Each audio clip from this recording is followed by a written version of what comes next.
तो आज हम बात करें स्कैपिया क्रेडिट कार्ड की।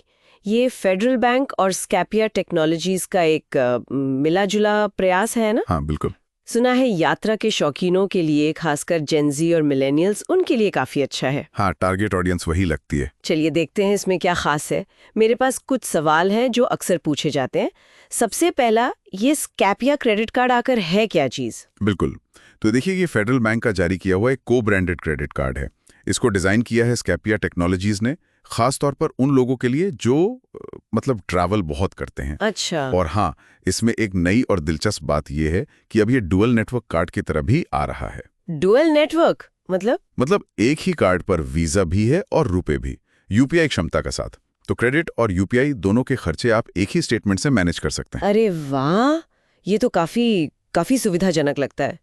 तो फिर ये कार्ड असल में किन लोगों के लिए सबसे सही रहेगा? देखिए, मेन फोकस तो ट्रैवलर्स पर ही है, खासकर वो युवा कंज्यूमर जो डिजिटल बैंकिंग और ऐप बेस्ड चीजें पसंद करते हैं। लेकिन हाँ, इस डुअल नेटवर्क फीचर की वजह से ये उन लोगों के लिए भी काफी काम का हो सकता है जो यूपीआई बहुत इस्तेमाल करते हैं और चाहते हैं कि भाई एक ही कार्ड से सब काम हो जाए। सही है। अच्छा, और ये जो दावा है कि लाइफ टाइम फ्री है, क्या ये बात पूरी तरह सच है? कोई मतलब छिपे हुए चार्जेस वगैरह तो नहीं? स्कैपिया तो यही कहता है कि कोई ज्वाइनिंग या सालाना फीस नहीं है, और ये एक बड़ा प्लस पॉइंट है सच में। हाँ, वो तो है। लेकिन हाँ, ये ध्यान रखना बहुत जरूरी है कि आखिर है तो ये क्रेडिट कार्ड ही, तो अगर बिल टाइम पर नहीं भरा तो लेट पेमेंट फीस और ब्याज वो तो लगेगा ही। हाँ, वो तो स्टैंडर्ड है। बिल्कुल।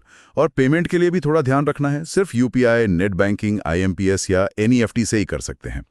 कैश, डीडी या चेक वगैरह नहीं चलते। ओके, तो फ्री का मतलब फीस नहीं, लेकिन पेमेंट समय पर करना जरूरी है। ठीक है, अब आते हैं इसके फायदों पर।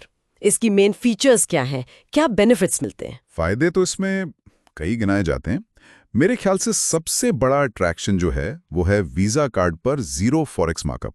जीरो फॉरेक्स मार्कअप अंतर्राष्ट्रीय खर्चों पर? हाँ बिल्कुल।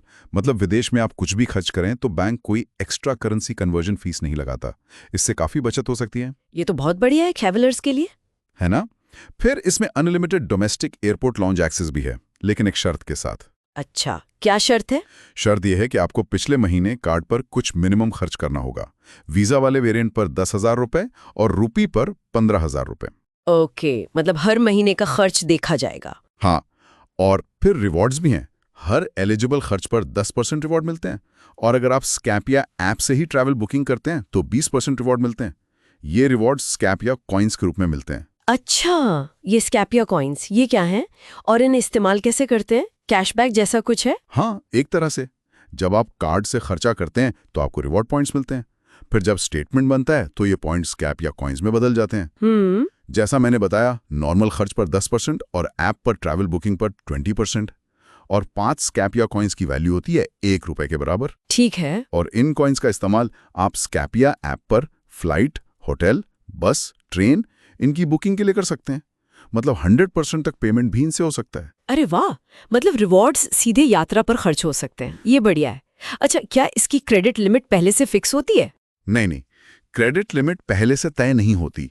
ये फेडरल बैंक की अपनी क्रेडिट कार्ड ऑनबोर्डिंग पॉलिसी है, उसके हिसाब से तय होती है।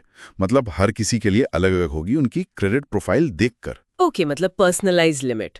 और अगर किसी को ये कार्ड लेना हो तो अप्लाई कैसे करना है? प्रोसेस क्या है? प्रोसेस पूरी तरह से डिजिटल है, मतलब कहीं जाना नहीं है। स्कैपिया ऐप डाउनलोड करनी है और वहीं से अप्लाई कर देना है। सब ऐप से ही? हाँ, सब ऐप से। वर्चुअल कार्ड तो आपको एप्लीकेशन अप्रूव होते ही तुरंत मिल जाता है, और फिजिकल कार्ड फिर 2 से 5 दिन में घर पे आ जाता है। काफी तेज प्रोसेस लगता है। अच्छा, एक सवाल और, अगर किसी का सिबिल स्कोर मान लीजिए बहुत स्ट्रांग नहीं है या कोई क्रेडिट हिस्ट्री ही नहीं है, तो क्या उन्हें ये कार्ड मिल सकता है? देखिए, एलिजिबिलिटी तो पूरी तरह फेडरल बैंक की क्रेडिट पॉलिसी पर ही निर्भर करती है। बेसिक क्राइटेरिया है कि आवेदक की उम्र 21 से 65 अगर सैलरीड हैं, या 25 से 65 अगर सेल्फ एम्प्लॉयड हैं, के बीच हों और भारतीय नागरिक हों। ठीक है। अब जिनका सिबिल स्कोर कम है या हिस्ट्री नहीं है, उनके मामलों में बैंक अपनी इंटरनल पॉलिसी के हिसाब से फैसला लेता है। मतलब कोई गारंटी नहीं है, ये बैंक पर डिपेंड करेगा। ओके, ये बैंक के डिस्क्रेशन पर है। अच्छा, मार्केट के अंदर और भी ट्रैवल क्रेडिट कार्ड्स हैं, तो ये कार्ड उनसे अलग कैसे है? क्या खास बात है इसमें? हाँ, कुछ मुख्य अंतर हैं। पहला तो ये कि कोई ज्वाइनिंग या एनुअल फीस नहीं है, जो बहुत सारे ट्रैवल कार्ड्स में होती है। सही। दूसरा, जैसा बताया, वीजा वेरिएंट पर जीरो फॉरेक्स मार्कअप, ये इंटरनेशनल ट्रैवलर्स के लिए एक बड़ा डिफरेंशिएटर है। बिल्कुल। तीसरा, इसका स्कैपिया ऐप के साथ जो टाइट इंटीग्रेशन है, रिवॉर्ड्स मिलते हैं और वहीं ऐप पर ट्रैवल बुकिंग में तुरंत रिडीम हो जाते हैं। सब एक ही जगह। हाँ। और चौथा, ये डुअल नेटवर्क वाला ऑप्शन, जिसमें वीजा और रुपए एक ही कार्ड में है, ये भी इसे थोड़ा यूनिक बनाता है। अच्छा, एक और सवाल, क्या इस कार्ड को विदेश यात्रा के दौरान सिर्फ स्कैपिया ऐप के अंदर ही इस्तेमाल कर सकते हैं, या बाहर दुकानों वगैरह में भी जीरो फॉरेक्स वाला फायदा तब भी मिलेगा? नहीं, बिल्कुल बाहर इस्तेमाल कर सकते हैं। वीजा वेरिएंट पर जीरो फॉरेक्स मार्कअप का फायदा सभी इंटरनेशनल ट्रांजैक्शंस पर मिलता है, चाहे वो ऐप से हो या कहीं बाहर, किसी दुकान पर, रेस्टोरेंट में। वीजा तो 150 से ज्यादा देशों में एक्सेप्टेड है ही। अच्छा, ये क्लियर हो गया। और वो जो लाउंज एक्सेस वाला फीचर था, अनलिमिटेड तो है, पर वो शर्तों वाला पार्ट कैसे काम करता है? हाँ, वो ऐसा है कि एक्सेस तो अनलिमिटेड डोमेस्टिक लाउंज का है, लेकिन उसे एक्टिवेट करने के लिए आपको पिछले कैलेंडर महीने में कार्ड पर मिनिमम स्पेंड करना होगा। ओके। वीजा के लिए 10,000 रुपए और रुपए के लिए 15,000 रुपए। अगर आपने पिछले महीने ये खर्च किया है, तो आप अगले महीने लॉन्च एक्सेस का फायदा उठा सकते हैं। समझ गए, मतलब हर महीने की परफॉर्मेंस पे निर्भर करेगा। तो ऐसा लगता है कि सब कुछ ऐप के जरिए ही मैनेज होता है, बुकिंग, पेमेंट, लिमिट सेट करना, ये सब? हाँ, काफी हद तक। मतलब एप्लीकेशन से देके ट्रैवल बुकिंग, फ्लाइट्स, 5 लाख से ज्यादा होटल्स, बस, ट्रेन, यहाँ तक कि कुछ 45 देशों के लिए वीजा सर्विसेज भी ऐप पर हैं। अच्छा। फिर रिवॉर्ड रिडीम करना, बिल पेमेंट करना, अपनी ट्रांजैक्शन लिमिट सेट करना, कार्ड की परमिशन मैनेज करना, ये सब कुछ स्कैपिया ऐप से ही कंट्रोल होता है। तो पूरा कंट्रोल ऐप में है। क्या इसमें कोई रेफरल प्रोग्राम वगैरह भी है, दोस्तों को रेफर करने पे रिवॉर्ड? अभी तक जो जानकारी उपलब्ध है, उसमें रेफरल रिवॉर्ड्स का कोई मेंशन तो नहीं मिला है। हो सकता है भविष्य में आए, पर अभी नहीं लगता। ठीक है। इंटरनेशनल ट्रैवलर्स के लिए जीरो फॉरेक्स मार्कअप के अलावा और क्या ठोस फायदे दिखते हैं? देखिए, जीरो फॉरेक्स मार्कअप तो है ही सबसे बड़ा फायदा, पैसों की सीधी बचत। उसके अलावा वीजा की वाइड एक्सेप्टेंस है 150+ देशों में, तो कार्ड चलेगा लगभग हर जगह। और सब कुछ ऐप से आसानी से मैनेज हो जाना, जैसे लिमिट बदलना या कार्ड ब्लॉक करना, ये यात्रा के दौरान काफी पीस ऑफ माइंड देता है। हाँ, वो तो है। अब जरा सिक्के का दूसरा पहलू भी देख लेते हैं। क्या इसमें कोई रिस्क या कमियां भी हैं जिनके बारे में लोगों को पता होना चाहिए? हाँ, बिल्कुल। कुछ चीजें ध्यान में रखनी चाहिए। सबसे जरूरी तो वही क्रेडिट कार्ड है, तो समय पर बिल पेमेंट बहुत जरूरी है, नहीं तो ब्याज और पेनल्टी काफी ज्यादा हो सकती है। सही। दूसरी बात, रिवॉर्ड पॉइंट्स जो स्केपिया कॉइन्स हैं, वो सिर्फ स्केपिया ऐप पर ट्रैवल बुकिंग के लिए ही यूज हो सकते हैं। मतलब कैश या स्टेटमेंट क्रेडिट जैसा ऑप्शन नहीं है। ओके, रिडेम्पशन सिर्फ ट्रैवल पर। हाँ। तीसरी चीज, लाउंज एक्सेस आपके पिछले महीने के खर्च पर निर्भर करता है।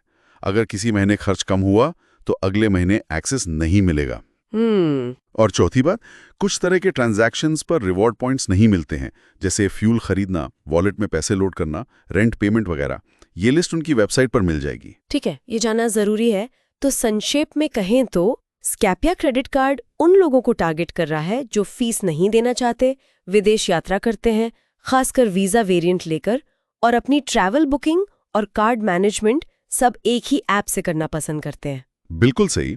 ये उन लोगों के लिए एक काफी आकर्षक विकल्प हो सकता है जो बहुत ज्यादा ट्रैवल करते हैं और डिजिटल चीजों में कंफर्टेबल हैं।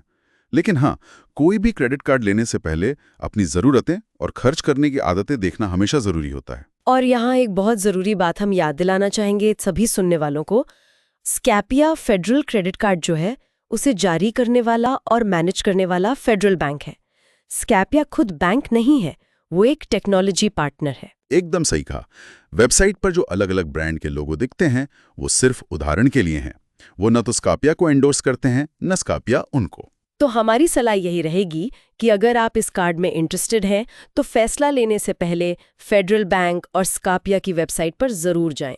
हाँ, वहां जाकर पूरी डिटेल्स, नियम और शर्तें, टर्म्स एंड कंडीशंस, और खास तौर पर क्या करें और क्या ना करें, डूज एंड डोंट्स वाली लिस्ट ध्यान से पढ़ लें।